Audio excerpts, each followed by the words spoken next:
হ্যাঁ হ্যাঁ হচ্ছে এই পাশে দেখো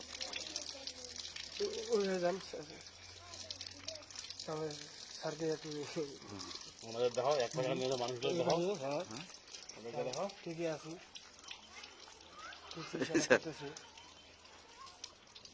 মোবাইল চালু করতে পারো না না স্যার আমি একটু বড় মোবাইল চালাই না তো আমি নিই নি এগুলা ওই ছেলেগুলা মেয়েরা ওগুলা চালাচ্ছে আমি চালাই সব জায়গায় করে না টাকা ইনকাম করে টাকা আমাদের টাকা ইনকাম করে কদিন ধরে খাইনি না 2 দিন ধরে নাকি আগে তো দুধ একটু খাইছিল চিকিৎসার পরে 2-3 দিন ধরে সকালবেলায় অল্প খাইছিল খাইছিল হ্যাঁ স্যালাইন দিলাম আমি 2টা স্যার বিকাল দিকে আবার একটা বেড খাইছিল পেটের ব্যথা খেপছিল স্যার আগে খাইছি সকালে প্রোজাইমলা দিছিলেন নাকি প্রোজাইম দিছিলেন উঠেছিল পানি আছে দেখছেন নিচে নিচে ভিডিও করা হয়েছে অফ করে ভিডিও কথা বলা হচ্ছে শুনতেছে